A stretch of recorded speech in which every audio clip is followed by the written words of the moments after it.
Hello viewers, स्वागत है आप सभी का मेरे यूट्यूब चैनल स्कूल ट्यूशन गुरुजी में।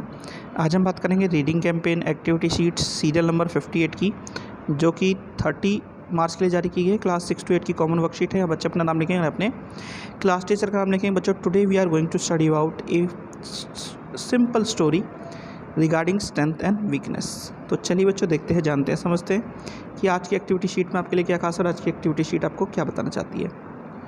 तो बच्चों, Raj was upset because he had done poorly in English dictation that day.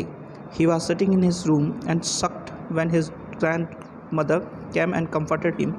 His grandmother sat beside him and gave him a beautiful pencil. Raj looked at his grandma. He was puzzled and said, "I do not deserve this pencil. I have not performed well in the test." His eyes were filled with tears. यानी कि जो राज एक बच्चा था वो चुपचाप बैठा था अपने एक रूम में कोने में, क्योंकि उसका जो इंग्लिश डिक्टेशन था वो अच्छा नहीं गया था।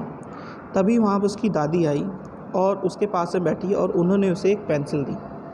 राज ये देख कर के थोड़ा सा घबरा गया और सोचने लगा कि दादी ने मुझे ऐसी पेंसिल क्यों दी, क्योंकि उसने तो कोई अच्छा काम किया नहीं है और उसका जो टेस्ट था, डिक्टेशन जो था, वो भी अच्छा नहीं गया था। तो वो रोने लग गया। फिर क्या हो बच्चों आगे? His grandma said with a lot of love and compassion, "You can learn many things from this pencil. It is just like you, Raj.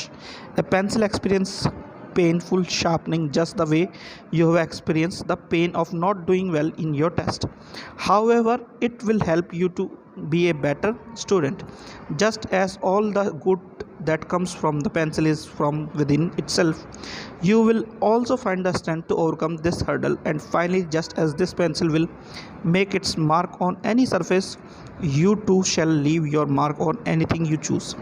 The pencil teaches us to be strong from inside. It also teaches us to improve our weakness, converting them into our strength." Raj felt consoled and promised himself that he would do better by being like a pencil and do well in future. यानी कि जो उसकी दादी थी, उन्होंने जो pencil दी थी उसे, वो एक शिक्षा देने के लिए दी थी। उन्होंने क्या शिक्षा देनी थी उसे, कि जैसे हम पेंसिल को जब छीलते हैं और उसे शार्प करने की कोशिश करते हैं तो उसे दर्द होता है, और फिर जब उससे लिखते हैं तो वो हर जगह अपना मार्क्स छोड़ जाती है।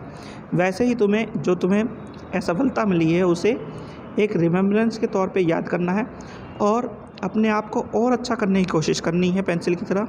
और जब तुम अच्छा करने की कोशिश करोगे तो तुम निश्चित ही तौर पे अपनी जो वीकनेस है, यानी कि जो तुम्हारी कमज़ोरी है, अगर ध्यान दोगे तो उस कमज़ोरी को अपनी स्ट्रेंथ में बदल लोगे और सबसे अच्छा काम करोगे तो अपने फ्यूचर में। तो यही बच्चों आज की स्टोरी का मोरल भी था। तो मोरल ऑफ स्टोरी क्या है? We all have the strength to be who या what we wish to be. हमारे उसमें क्या है, हम सबके पास स्ट्रेंथ है कि हम क्या करना चाहते हैं और क्या कर सकते हैं बच्चों। ठीक है, तो इससे रिलेटेड कुछ एक्टिविटीज़ है बच्चों आपकी, ज़रा उन्हें देख लेते हैं क्या क्या एक्टिविटीज़ है। तो पहली एक्टिविटीज़ है, who all are there in your family, write one quality about each member of your which you like the most. यानी कि आपके फैमिली में जैसे मदर हो गया, फादर हो गया, ब्रदर हो गया, उन सब की अलग अलग क्वालिटीज़ होगी जो आपको अच्छी लगती हों, वो लिखिएगा। वैसे मेरा मानना है कि तो बच्चों मेरा मानना है मदर और फादर की क्वालिटीज़ की अगर बात करें तो सबकी कॉमन होगी। मदर केयरिंग होंगी आपकी सब, और फादर हेल्पफुल होंगे सबके, ये मेरा मानना है। आगे जो क्वालिटीज़ आपको अच्छी लगती हों वो लिखिएगा बच्चों। चलिए ऐसे ही अगला क्वेश्चन देखते हैं बच्चों।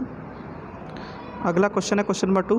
Think all the words related to homework, write them down in your notebook and create a short story using those word.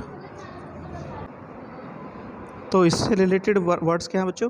Study, teacher, classroom, class teacher, friends. तो ये सारे आप लिख सकते हैं। स्टोरी क्या बना सकते हैं? आपको स्टोरी अगर बनानी हो, जैसे कि हिंदी में अगर मैं बताऊं आपको कि आप एक स्टोरी बना सकते हो छोटी सी, कि आज मैं स्कूल गया और वहाँ पे मैंने स्टडी की और अपने टीचर से पूछा कि मेरे को ये क्या क्या काम करना है, तो मेरे को उन्होंने क्लासरूम में ये बताया कि आज आपको इस सब्जेक्ट का होमवर्क करना है। ठीक है, इस तरह की एक छोटी सी स्टोरी आप लिख सकते हैं बच्चों। फिर है question number 3, the above story is about being hopeful and never giving. Think of an incident when your performance was not satisfactory in your class test. How did an adult at home console you? Write about your experience in not more than 50 words. यानी कि बच्चों आपको इसी तरह की एक story जो आपसे रिलेट करती हो, यानी कि कभी आपके साथ ऐसा हुआ हो कि आपके नंबर कम आए हो और आपके जो बड़े हैं उन्होंने आपकी को समझाने की कोशिश की हो कि आप और मेहनत कीजिए और आपको और अच्छे रिजल्ट मिलेंगे. ऐसा इंसिडेंस आपको 50 वर्ड में लिखना है बच्चों अपने एक्सपीरियंस का. तो इसको आप लिखिएगा बच्चों. तो बच्चों ये होगी आपकी वर्कशीट कंप्लीट और वीडियो भी. आशा करता हूँ आपको वीडियो अच्छी लगी होगी. Thank you.